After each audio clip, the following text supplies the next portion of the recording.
Well, we're joined for the next couple of hours by former Mayor of London, Ken Livingstone. He was in office for 8 years, from 2000 to 2008. He's also the former Labour MP for Brent East. And to get the other side on the other sofa, radio host, podcast producer and columnist Jon Gaunt. He says his goal is to put forward the voices and opinions rarely heard by the mainstream media. So what do you both make of what we are seeing this morning? John, maybe to you first. Jeremy Corbyn's declaring victory. Theresa May says she's not standing down. Yeah, I don't want to brag, but I predicted this yesterday. I thought it would be a hung parliament. I think this is similar to the Trump victory, similar to Brexit.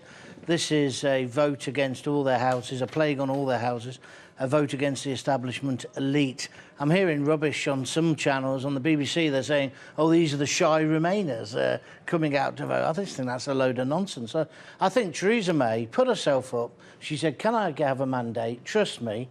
And then she hid behind the sofa for 6 weeks. She wouldn't even take part in the debate. Well, I certainly wouldn't vote for somebody who did that. And I think a lot of ordinary people felt like that, whether they were Labour or Tory or even UKIP supporters. Ken, can Corbyn form a minority government? The maths don't add up. He can't, can he? It's very difficult because the DUP are unlikely to be very friendly towards Jeremy. But the simple fact is, I'm not surprised by this. I've been saying for the last 18 months since he became leader, he comes over as a decent guy. And that really wasn't clear until the election. We had all the negative press coverage, all the lies and smears. But from the moment you hit the election, there's a legal requirement about balance. And Jeremy just came over as a decent guy who was optimistic. Whereas Theresa May, it was all negative.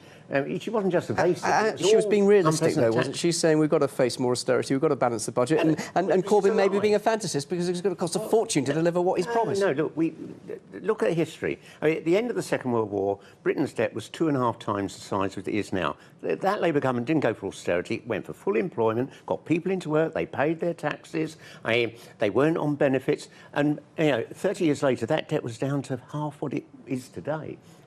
Austerity will never solve your debt. It's getting people back into work, the economy booming. If people are working, they're spending in local shops. I also think, on the stump, he's so much better than her. Oh, yeah. He's just so much better with ordinary people. And once people saw that, they begin to look like him. Now, don't get me wrong, it's not a victory. Getting 29 more seats, we should applaud him. You can't, even if you don't agree with his politics, you can't say he hasn't had a good night. He has had a good night. But he hasn't won, so let's not get too carried away here. Yeah. He hasn't won, and he can't form a government. However, she might be able to form one that'll last a week or two. I can't see how that moves forward either. You look where we are now. Tories on 43%, Labour on 40%. That's Labour's best result since Blair's re-election. Yeah. And, people were talking about the Labour Party in decline, it might go extinct. We're back into a Labour Party poised to win the next election. And Jeremy's 4 years younger than me. He could be there leading into that next campaign. And I think the big difference now is all those backstabbing Labour MPs recognise Jeremy's there. Even if they were to get rid of him, there'd be somebody else like Jeremy. The party has turned back to being a real Labour party. Yeah, well, he's done it. I just want to interrupt you there, because we've got a soundbite of Jeremy Corbyn talking following this news. Obviously, he has declared his own victory, but he's also calling on Theresa May to resign. Let's hear him. The Prime Minister called the election because she wanted a mandate. Well, the mandate she's got is lost Conservative seats, lost votes, lost support and lost confidence. I would have thought that's enough to go, actually, and make way for a government that will be truly representative of all of the people of this country. There's an interesting headline in The Independent yesterday saying that Jeremy Corbyn had run the campaign of his life and May had led one of the worst in recent times. Do you agree with that? Yeah, I do. And it's not just the so-called dementia tax, massive mistake, own goal that she committed. It was also the fact that she just didn't communicate. When I talk to my radio listeners, she had no warmth. For example, Maggie Thatcher.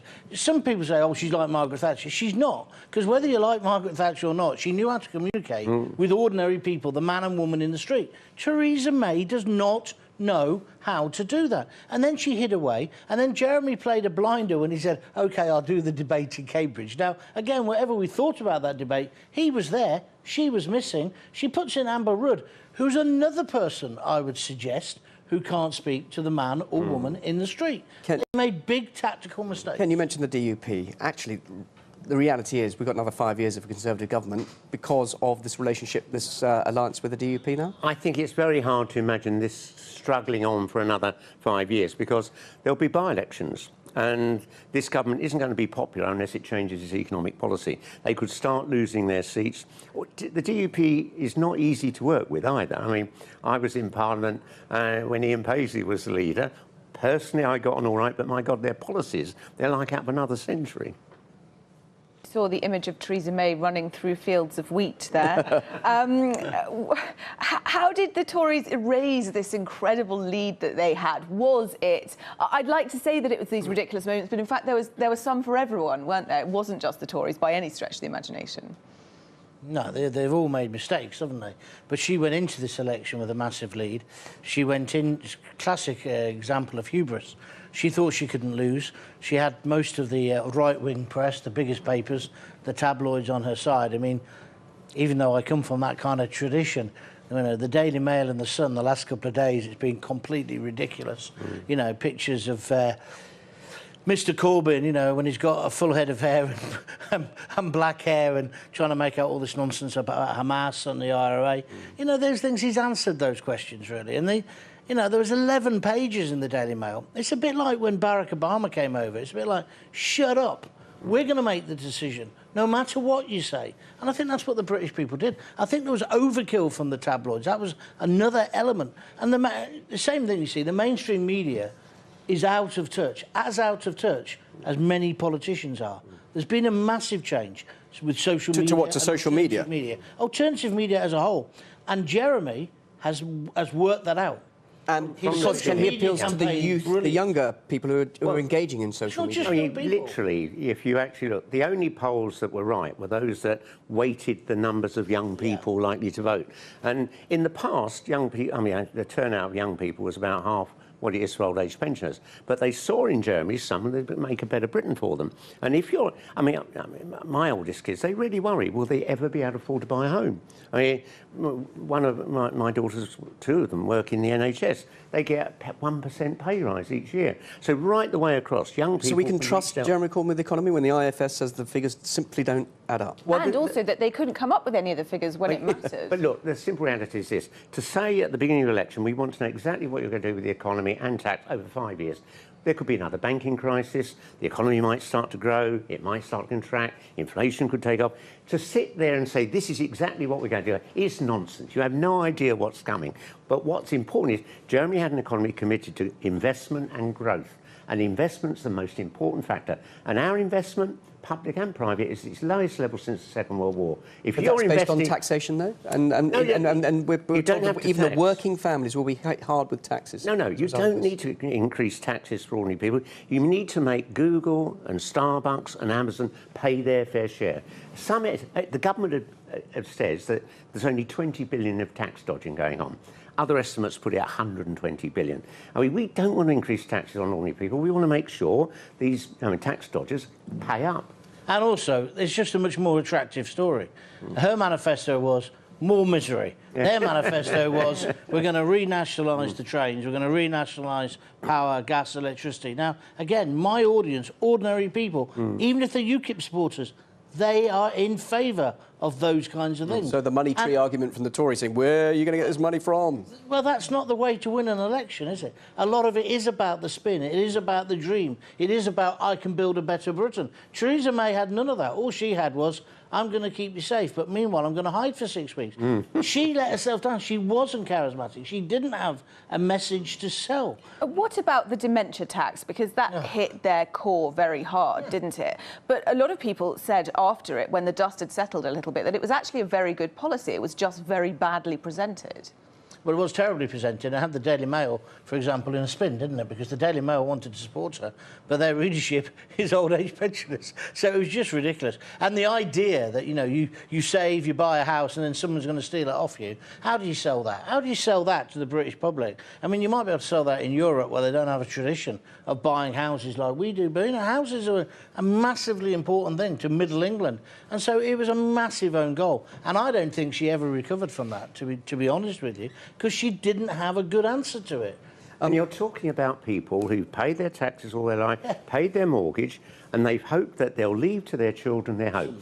And we're not talking about £10 million mansions, just ordinary homes. To say, oh no, the government's going to take that now to pay for dementia. I mean, you need to look at other ways of doing that. It should be coming centrally from central government, not ripping off people, because they know. How are my kids going to get home if they can't inherit mine? And those messages about getting Google, Facebook, those are the big companies to pay tax and pay what's the right tax, and I put that in inverted commas, that plays so well with younger people because that's what they're talking about on social media. That is where they're at. And again, he seemed to realise that, and his party machine realised it, and they played it well. And really, the Tories didn't have an answer to it. Jeremy knew from the moment he became leader, the press were going to be hostile, so they just focused on that alternative media, and we're using that. I don't think the press woke up to that until quite recently. Well, they haven't woken up to it in America, have they, either? With Donald Trump, he's from a different perspective. But he just talks over their head. When he wants to talk to the American people, he just makes a video and puts it on Facebook. He doesn't need to get the press call there anymore. And politicians haven't quite got used to that yet. They don't understand it. They don't understand the dynamic of it. And Jeremy, whether it's through his son or through contacts in Momentum, he's got people who really, really understand that, and he's played the alternative media. Now, Trump's done that in America, but the Tories have just been too... They seem to be above it, and then their mates, they think that, you know, Mr Murdoch and the Sun and the Mail are going to get them through. Well, wake up. Nobody buys those blooming papers anymore. This is interesting. I was elected to Parliament 30 years ago today, and it was filled with a lot of people who were quite normal. Now it's become a graduate meeting place. Yeah. I mean, everyone's come from university, been a policy advisor. It used to be filled with people who worked in trade unions, run a small business. It was more like Britain. And therefore, I think, being in Parliament, you're completely out of touch with ordinary people. Okay, I think that's right, and I think that's what I'm saying. It's a vote against the elite again. This is very like Trump. It's very like Brexit. A lot of people just think those MPs don't represent them. They don't live the same kind of lives. It's not about money. It's not about how much they earn. It's just they live in this rarefied atmosphere. And Ken is exactly right. The old Parliament, the old sort of Commons, when he was in there, there was Dennis Skinner, the Beastie Boys, but then there were people who'd run little businesses who then spoke to their workers every day, so knew their concerns. I don't think that's in there anymore, and I think that's the problem. Right, let's pause for a moment because we've got another... Obviously, much of this was overshadowed towards the end by the terrible, tragic events that have happened in the country. So how will a hung parliament affect Britain's fight against terrorism? Well, joining us now is Nazir Afzal. He's a former chief prosecutor and OBE. Nazir, thank you very much indeed for joining us. So what is the implication now? We saw Theresa May speaking out, want to be tougher on terrorism, increasing powers for the police and security services. What now does this election, the result of this, have? What is the impact now on counter-terrorism measures in the future? Well, certainly I think the terrible terrorist attacks in Manchester and London had an impact on the election. I think it raised the issue of what powers the security services and policing already have. It raised the issue of the numbers of police, which I think the government didn't want raised during the campaign. I think it also raised the issue of community cohesion and why some communities perhaps don't feel as engaged with the society that we have in this country. Going forward, I think the issue of whether we have enough police will clearly have to be addressed. I think the issue of whether or not the security services are engaged with our communities will have to be dealt with. I think the issue of cohesion within our communities is clearly something that just can't go away. It has to be dealt with. And I think that we will find that we'll be in a very different place, certainly now that we have a hung parliament. We have Jon Gaunt and Ken Livingstone here in the studio. They'd love to engage in the conversation with you. Ken, I think you'd like to ask a question. What I think is important is that Theresa May talked about new powers, making us seem like some sort of police state coming. The simple fact is, losing 20,000 police officers has been a disaster because it's those coppers on the street talking to people, getting to know, and sometimes I'm worried about what's happening in that house over there. And that was, we used to have 6 to 8 police in every one of London's 620 wards. It's down to 1. And Ken, I was involved in the police campaign. I did the PR for them, and we warned her. The coppers I represented warned her during the plebgate thing, constantly warned her. And then in 2015, after the pleb campaign, of course, that detective inspector stood up in Bournemouth at the Police Federation and almost foretold what happened in Manchester. And she was so arrogant. And I think that played against her as well. And 20,000 police officers would not have stopped what happened. Let's engage in Nazir again. Certainly, what about the Prevent scheme? That's been obviously criticised a great deal. What are your thoughts now about the future of that? Well, certainly, if it's seen as it should be seen, as safeguarding our communities, then I have no doubt that it will continue. Even the Labour Party feel it needs reviewing, but they certainly support it. I think the bigger issue is what Ken Livingstone just referred to, around where the information comes from. Our security services have made it very clear that the bulk of their intelligence comes from the communities itself. And where does that community information go? It goes to your neighbourhood police officers, it goes to your neighbourhood teams. But isn't social media, online now, is becoming a hiding place for terrorists, we're told by the government? Surely we need specialists, intelligence officers who understand that form of communication, and we need specialist intelligence officers to deal with that rather than bobbies on the beat. Well, no, you don't need specialist officers. You need you just need people who understand social media and computers and IT and digital world. And they don't have to be police officers. What I think that they're missing is, in terms of a trick, is involving many more young people who understand the digital world in that world. So I think you don't need police officers to do that. You need police officers on the streets who are able to get the information from their communities, who build the trust which currently doesn't exist routinely across this country. But what's being done with that information then? Because that's a worry, isn't it? That information actually is being fed through to the authorities by members of the community, but then it seems to disappear into the ether. It's not going anywhere. With any information that comes through, it has to be risk assessed. It has to then be determined as to whether or not it needs to be acted upon now or later. And of course, our security services have said they need to carry out an inquiry in relation to what information has been provided and what they did with it. I think there's an issue here about whether they have enough resources. To follow one person around in terms of surveillance, you need a dozen people a day. Sure, but do they not need enough powers as well, more powers? And that's what Theresa May was saying. She's going to change human rights laws in order to give the police and security services more power, not necessarily resources. I think the reaction here to that is that, quite simply, we don't get rid of our values, which are about due process and rule of law. Changing that means that we're giving in to terrorists. The last thing we want to do is change our human rights. In all the cases I prosecuted over 25 years, the human rights legislation never interfered with our ability to prosecute those cases. We don't need more detention powers. The courts already and the police already have sufficient powers. I think this is simply what we have to do differently is engage with the communities in ways that we haven't done thus far. The other thing that worries me is you can go online and find out how to make a bomb, and you can order from abroad the equipment you need to make it. And I think Google and all these others have got to clamp down. They need more people deleting those or watching radicalisation videos. Yeah, as soon as they come up, take it off. There's a whole load of things that need to happen, aren't they? Including having the police back. But now she's talking about putting more police back in. She's talking about taking detention back from 14 back to 28. But these are things that she cut. So it's kind of ridiculous. And of course we need more funding for the Secret Services and MI5 and more people working on the internet prevention as well. Of course we need that. We are at a time where we're almost at war. But that's not happening. And we've had this distraction of the election. And let's face it, we could be having another one in October as well. How many more atrocities are going to happen between then and now and then? So parties across the board have got to get together and work to solve this problem. And you have got to engage with the community. He's absolutely right. But you need coppers on the ground. And also, if the only time the rest of us who are law-abiding meet a copper is when we get done with a speeding ticket, where we don't even meet the copper as well, the relationship breaks down. My dad was a police constable for all his life. Everybody knew him. We lived in a police house. I'm not saying we need to go back to that, because they were terrible times. We were skinned. But they were in the community. Policing works by being part of the community. What impact does this election have on the discussion we're having about security in this country now, Nazir? Well, very much so. Look at resources. Do we have enough money? I think your colleagues just said a moment ago, do we have enough police officers? Are they in the right places? I think there's a big conversation about what social media has to do. I think Ken was absolutely right.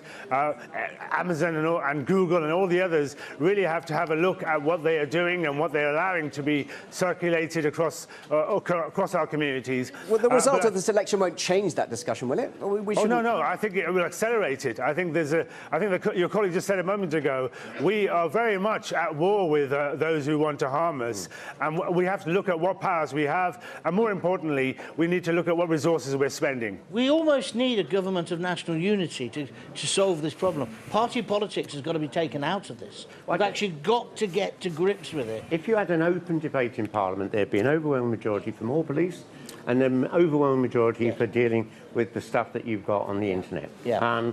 I don't think you're going to get a coalition between Labour and the Tories. No, but we've got to use the powers we've got, haven't we, Ken? I mean, they've only used one of those new control orders, for example. How ludicrous is that? But it's bonkers. You've been in power for 7 years and you're saying we haven't got the powers we need. Well, what did you do? You know? It's ridiculous. And also, a jihadist, he's almost on I'm a celebrity, get me out of here. And they let him go. I mean, it's ludicrous. Yes. He says I'm a jihadi. Why haven't they done something about that? I agree. That's my view, anyway. No, you need a consensus. And there are a number of other areas. You mentioned social care earlier on. This is something that affects everybody, and therefore you need a consensus across government. And you can't simply have one party saying this is how it should be done. No, we've got to get... All right, OK. Thank you very much, Nazir. Great of you to join us. Thanks very much indeed. Good to have you here on RT UK.